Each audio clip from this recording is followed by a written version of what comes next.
Hi friends, welcome to my channel Dream Your Life. ഇന്ന് ഞാൻ വന്നിരിക്കുന്നത് തുടക്കക്കാർക്ക് വളരെ ഇൻഫോർമേറ്റീവായ ഒരു വീഡിയോ ആയിട്ടാണ്. നിങ്ങൾ ഫസ്റ്റ് ടൈം ആണ് OET അറ്റംപ്റ്റ് ചെയ്യാൻ ആഗ്രഹിക്കുന്നത്, അല്ലെങ്കിൽ OET പറ്റി അറിയാൻ ആഗ്രഹമുണ്ട്, നിങ്ങൾ മുൻപ് IELTS ആണ് ട്രൈ ചെയ്ത്, അങ്ങനെയുള്ളവർക്ക് വേണ്ടിയാണ് ഇന്നത്തെ video. So let's start the video.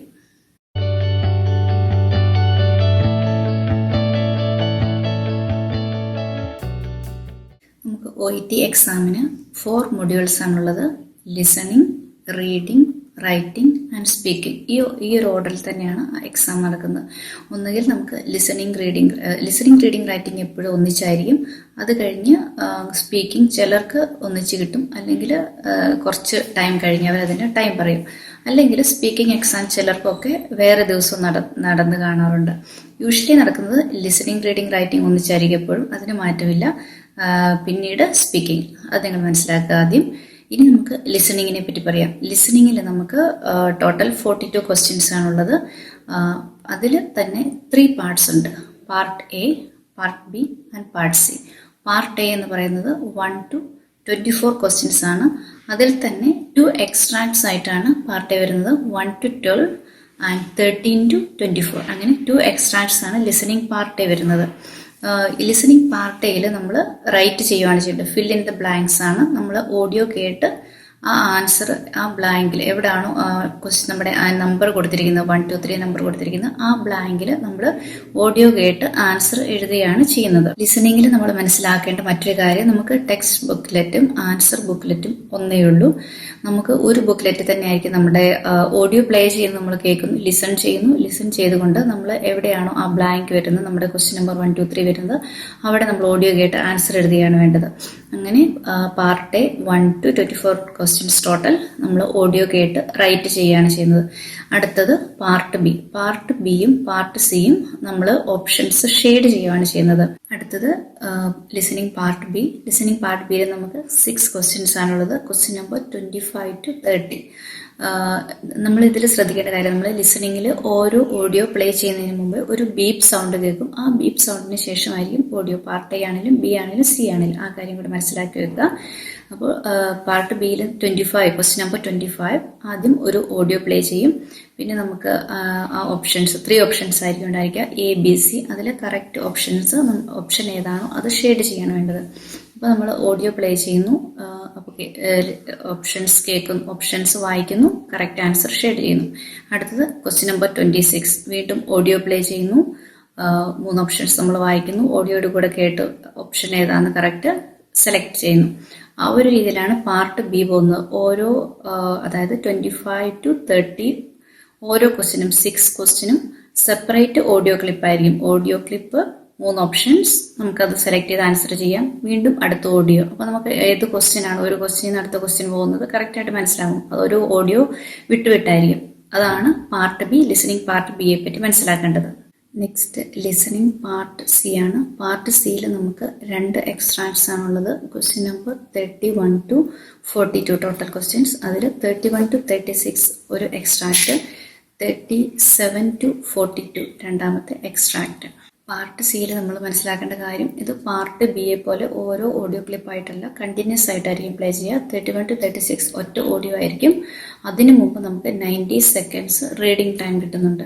Next അതായത് 37 to 42 ഒറ്റ ഓഡിയോ ക്ലിപ്പായിരിക്കും. അതിനു മുമ്പ് വീണ്ടും 90 സെക്കൻഡ് ടൈം കിട്ടും. ഓരോ ക്വസ്റ്റ്യനിൽ നിന്നും നെക്സ്റ്റ് ക്വസ്റ്റ്യനിലോട്ട് പോകുന്നത് നമ്മൾ ഓഡിയോ കേട്ട് മനസ്സിലാക്കണം. അപ്പോൾ ആ കാര്യം നമ്മൾ പാർട്ട് സിയിൽ ശ്രദ്ധിക്കേണ്ടത്.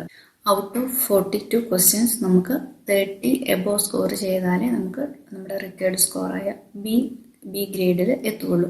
അപ്പോൾ ആ കാര്യം നിങ്ങൾ ഓർത്തിരിക്കുക. ഓരോ മൊഡ്യൂളിലും, അതായത് ലിസണിങ് മാത്രമല്ല എല്ലാ മൊഡ്യൂളിലും ഔട്ട് ഓഫ് 42 30 എബോവ് നമുക്ക് സ്കോർ ചെയ്തിരിക്കണം. ലിസണിങ് കഴിഞ്ഞാൽ അടുത്തതായിട്ട് വരുന്നത് റീഡിംഗ് ആണ്. റീഡിങ്ങിൽ നമുക്ക് ടോട്ടൽ 1 hour ടൈം ആണുള്ളത്. ഈ 1 hour ഒന്നിച്ചല്ല നമുക്ക് കിട്ടുക. Part A, part B, part C, അങ്ങനെ 3 പാർട്സ് ആണ് റീഡിങ്ങിനുള്ളത്. അതിൽ പാർട്ട് എ ആണ് ഫസ്റ്റ്. പാർട്ട് എ എന്ന് പറഞ്ഞാൽ 15 മിനിറ്റ്സ് ആണ്. 15 മിനിറ്റ്സിൽ നമുക്ക് 20 ക്വസ്റ്റ്യൻസ് ആണ് ആൻസർ ചെയ്യേണ്ടത്. ഈ 20 ക്വസ്റ്റ്യൻസ് തന്നെ 3 ടൈപ്പ് ഓഫ് ക്വസ്റ്റ്യൻസ് ആണ്. 1 to 7 എന്ന് പറഞ്ഞാൽ തന്നിരിക്കുന്ന ഇൻഫർമേഷൻ ഏത് പാരഗ്രാഫിൽ നിന്നാണ് എന്ന് എടുത്തെഴുതുകയാണ് വേണ്ടത്. അതായത് നമുക്ക് 4 പാരഗ്രാഫ്സ് ഉണ്ടാവും, ABCD, 4 പാരഗ്രാഫ് അല്ലെങ്കിൽ 4 ടെക്സ്റ്റ്. അതിൽ ഏതാണ് അതിൻ്റെ ആൻസർ, A അല്ലെങ്കിൽ B, ആ പാരഗ്രാഫിൻ്റെ നെയിം, അതായത് ABCD, അതിൽ ഏതാണെന്ന് എടുത്തെഴുതുക മാത്രമാണ് നമ്മൾ 1 to 7 ചെയ്യുന്നത്. അടുത്ത ക്വസ്റ്റ്യൻ ടൈപ്പ് എന്ന് പറഞ്ഞാൽ WH ക്വസ്റ്റ്യൻസ് ആണ്. അത് question number 8 to 14 WH questions. നമുക്കൊരു ക്വസ്റ്റ്യൻ തന്നിരിക്കും, അതിൻ്റെ ആൻസർ എടുത്തെഴുതുകയാണ് വേണ്ടത്. ഇത് നമ്മുടെ ടെക്സ്റ്റ് ബുക്കിലേക്ക് നോക്കി അതേപോലെ കോപ്പി ചെയ്തെഴുതുകയാണ് വേണ്ടത്. ഇവിടെ നമ്മൾ റീഡിങ്ങിൽ പ്രത്യേകം ശ്രദ്ധിക്കേണ്ട കാര്യം, നമ്മൾ ഒരു സ്പെല്ലിംഗ് മിസ്റ്റേക്കും വരുത്താൻ പാടില്ല. ലിസണിങ്ങിൽ മൈനർ സ്പെല്ലിംഗ് മിസ്റ്റേക്ക് ആക്സെപ്റ്റബിൾ ആണ് എന്നാണ് പറയുന്നതെങ്കിൽ കൂടി എവിടെയും നമ്മൾ സ്പെല്ലിംഗ് മിസ്റ്റേക്ക് വരുത്താതിരിക്കാൻ ശ്രദ്ധിക്കുക. അപ്പോൾ 8 to 14 കഴിഞ്ഞു. നെക്സ്റ്റ് വരുന്നത് 15 to 20 ക്വസ്റ്റ്യൻസ് ആണ്. അടുത്തത് 15 to 20 ക്വസ്റ്റ്യൻസിൽ നമുക്ക് വരുന്നത് fill in the blanks model questions ആണ്. നമുക്ക് ക്വസ്റ്റ്യനിലുള്ള ബ്ലാങ്ക് ഫില്ല് ചെയ്യാണ്. കറക്റ്റ് വേർഡ് നമ്മുടെ ടെക്സ്റ്റിൽ നിന്ന് എടുത്തെഴുതി കോപ്പി ചെയ്യാണ് വേണ്ടത്. ഇതാണ് പാർട്ട് A റീഡിങ്ങിനെ പറ്റി പറയാനുള്ളത്. Part A reading 15 minutes correct ടൈമിനുള്ളിൽ അവർ നമ്മുടെ ക്വസ്റ്റ്യൻ ആൻഡ് ആൻസർ ബുക്ക്ലെറ്റ് നമ്മുടെ കയ്യിൽ നിന്ന് എടുത്തുകൊണ്ട് പോവുകയാണ് ചെയ്യുന്നത്. പിന്നെ നമുക്ക് ഒരു എക്സ്ട്രാ ടൈമും പാർട്ട് എക്ക് കിട്ടുന്നതല്ല. പാർട്ട് എ കഴിഞ്ഞ് നെക്സ്റ്റ് വരുന്നത് പാർട്ട് B ആൻഡ് C. അത് ടുഗദർ നമുക്ക് 45 മിനിറ്റ്സ് ആണുള്ളത്. അതിൽ നമുക്ക് പാർട്ട് ബിയെ പറ്റി ആദ്യം പറയും. പാർട്ട് ബി നമുക്ക് 6 ക്വസ്റ്റ്യൻസ് ആണുള്ളത്. 1 to 6 ക്വസ്റ്റ്യൻസിലാണ് പാർട്ട് ബിയിലുള്ളത്. അത് നമുക്ക് 3 ഓപ്ഷൻസ് ഉണ്ടായിരിക്കും. ആ 3 ഓപ്ഷൻസ്, അതായത് ഓരോ പാരഗ്രാഫായിട്ടായിരിക്കും പാർട്ട് ബി വരിക. ക്വസ്റ്റ്യനും ഒരു പാരഗ്രാഫും, അതിൽ 3 ഓപ്ഷൻസ് വരും. അപ്പോൾ അത് വായിച്ച് കറക്റ്റ് ഓപ്ഷൻ ഷെയ്ഡ് ചെയ്യുക. അതാണ് പാർട്ട് ബിയിൽ നമ്മുടെ ടാസ്ക് എന്ന് പറയുന്നത്. അങ്ങനെ ആ 6 ക്വസ്റ്റ്യൻസ് ആൻസർ ചെയ്തു. അടുത്തത് റീഡിംഗ് പാർട്ട് സി ആണ്. റീഡിംഗ് പാർട്ട് സിയിൽ നമുക്ക് ക്വസ്റ്റ്യൻ നമ്പർ 7 to 22 ആണ്. അതിൽ തന്നെ നമുക്ക് 2 എക്സ്ട്രാക്ട്സ് ഉണ്ടായിരിക്കും, എക്സ്ട്രാക്ട് 1 ആൻഡ് എക്സ്ട്രാക്ട് 2.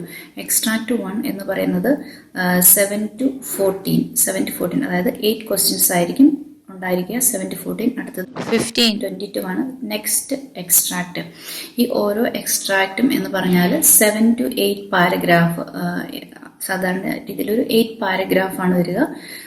8 പാരഗ്രാഫാണ് 1 എക്സ്ട്രാക്ട് എന്ന് പറയുന്നത്. അങ്ങനെ 2 എക്സ്ട്രാക്ട്സ് ആണ് റീഡിംഗ് പാർട്ട് സിക്കുള്ളത്. പിന്നെ റീഡിംഗ് പാർട്ട് സിയിൽ നമ്മൾ മനസ്സിലാക്കേണ്ട മറ്റു പ്രധാനപ്പെട്ട കാര്യം, ലിസണിങ് പാർട്ട് സിയെ കമ്പയർ ചെയ്യുമ്പോൾ ഒരു ഓപ്ഷൻസ് നമുക്ക് കൂടുതലുണ്ട്. റീഡിംഗ് പാർട്ട് സിയിൽ നമുക്ക് 4 ഓപ്ഷൻസ് ആണുള്ളത്. ഈ 4 ഓപ്ഷൻ ABCD 4 ഓപ്ഷനിൽ നിന്ന് കറക്റ്റ് ഓപ്ഷൻ കണ്ടുപിടിച്ച് അത് ഷെയ്ഡ് ചെയ്യുകയാണ് നമ്മൾ ചെയ്യേണ്ടത്. അടുത്ത മൊഡ്യൂൾ റൈറ്റിംഗ് ആണ്. റൈറ്റിംഗിൽ നമുക്ക് ടോട്ടൽ 45 മിനിറ്റ്സ് ആണുള്ളത്. അതിൽ 5 മിനിറ്റ്സ് എന്ന് പറഞ്ഞാൽ റീഡിംഗ് ടൈം മാത്രമാണ്. 40 മിനിറ്റ്സ് ആണ് നമുക്ക് ലെറ്റർ എഴുതാനായിട്ട് കിട്ടുന്ന ടൈം. അപ്പോൾ ഇതിൽ നമുക്ക് കേസ് നോട്ട് ഫോമിലായിരിക്കും നമുക്ക് ഇൻഫർമേഷൻ തന്നിരിക്കുക. കേസ് നോട്ട് ഫോമിനെ നമ്മൾ ലെറ്റർ ഫോർമാറ്റിലേക്ക് മാറ്റുകയാണ് ചെയ്യേണ്ടത്. നമുക്ക് കേസ് നോട്ട് ഫോമും ലാസ്റ്റ് ഒരു റൈറ്റിംഗ് ടാസ്ക് എന്ന് പറഞ്ഞിട്ടുണ്ടാവും. ആ റൈറ്റിംഗ് ടാസ്കിൽ നമ്മൾ ആർക്കാണ് ലെറ്റർ എഴുതേണ്ടത്, ഒന്നുകിൽ ഒരു നേഴ്സിന്, അല്ലെങ്കിൽ ഡോക്ടറിന്, physiotherapist, music therapist, social worker, ഇങ്ങനെ ആർക്കാണോ അവരുടെ ഡെസിഗ്നേഷനും അവരുടെ ഡീറ്റെയിൽസും നമ്മൾ റൈറ്റിംഗ് ടാസ്കിൽ തന്നിട്ടുണ്ടാവും. അപ്പോൾ ഇതിൽ നമുക്ക് റിലവൻ്റ് ആൻഡ് ഇറിലവൻ്റ് ഇൻഫർമേഷൻ വേർതിരിച്ച് അവർക്കുള്ള ലെറ്റർ എഴുതുകയാണ് ചെയ്യേണ്ടത്. ഇതിൻ്റെ വേർഡ് കൗണ്ട് എന്ന് പറയുന്നത് 180 to 200 വേർഡ്സ് ആണ് OET റൈറ്റിംഗ് ലെറ്ററിൽ വരേണ്ടത്. ലാസ്റ്റത്തെ മൊഡ്യൂൾ എന്ന് പറയുന്നത് സ്പീക്കിംഗ് ആണ്. സ്പീക്കിംഗ് നമുക്ക് വാമപ്പ് ക്വസ്റ്റ്യൻസ് ഉണ്ടായിരിക്കും. ഒരു 2-3 ക്വസ്റ്റ്യൻസ് വാമപ്പ് ക്വസ്റ്റ്യൻസ് അവർ ചോദിക്കും. അത് കഴിഞ്ഞിട്ടായിരിക്കും നമ്മൾ റോൾ പ്ലേ സ്റ്റാർട്ട് ചെയ്യുക. 2 റോൾ പ്ലേസ് ഉണ്ടായിരിക്കും. 5 മിനിറ്റ്സ് ആണ് നമ്മൾ ഓരോ റോൾ പ്ലേയിലും സംസാരിക്കേണ്ടത്. റോൾ പ്ലേ എന്ന് പറയുമ്പോൾ നമുക്ക് അതിൽ സെറ്റിങ്സ് തന്നിരിക്കും, കുറച്ച് ബാക്ക്ഗ്രൗണ്ട് ഇൻഫർമേഷൻ ഉണ്ടായിരിക്കും, ടാസ്ക്, അതിൽ നമ്പറിട്ട ടാസ്ക് കൊടുത്തിട്ടുണ്ട്. അപ്പോൾ ഇത്രയും കാര്യങ്ങളാണ് ഓരോ റോൾ പ്ലേ കാർഡിലും ഉള്ളത്. അങ്ങനെ 2 റോൾ പ്ലേസ് ആണ് നമ്മൾ സ്പീക്കിങ്ങിൽ കംപ്ലീറ്റ് ചെയ്യേണ്ടത്. അപ്പോൾ ഇത്രയുമാണ് OET പറ്റി ജനറൽ ആയിട്ടുള്ള കുറച്ച് കാര്യങ്ങൾ. അപ്പോൾ നിങ്ങൾക്ക് ഈ വീഡിയോ ഇൻഫർമേറ്റീവായി എന്ന് ഞാൻ വിശ്വസിക്കുന്നു. നിങ്ങൾ ഇതുവരെ എൻ്റെ ഈ ചാനൽ സബ്സ്ക്രൈബ് ചെയ്തിട്ടില്ലെങ്കിൽ please subscribe my channel. Dream your life subscribe button അടുത്തുള്ള ബെല്ലൈക്കൺ എനേബിൾ ചെയ്യുവാണെങ്കിൽ ഞാൻ അപ്ലോഡ് ചെയ്യുന്ന ഓരോ വീഡിയോയുടെയും നോട്ടിഫിക്കേഷൻ നിങ്ങൾക്ക് കിട്ടുന്നതായിരിക്കും. അപ്പോൾ മറ്റൊരു വീഡിയോയിൽ വീണ്ടും കാണാം. Till then bye bye.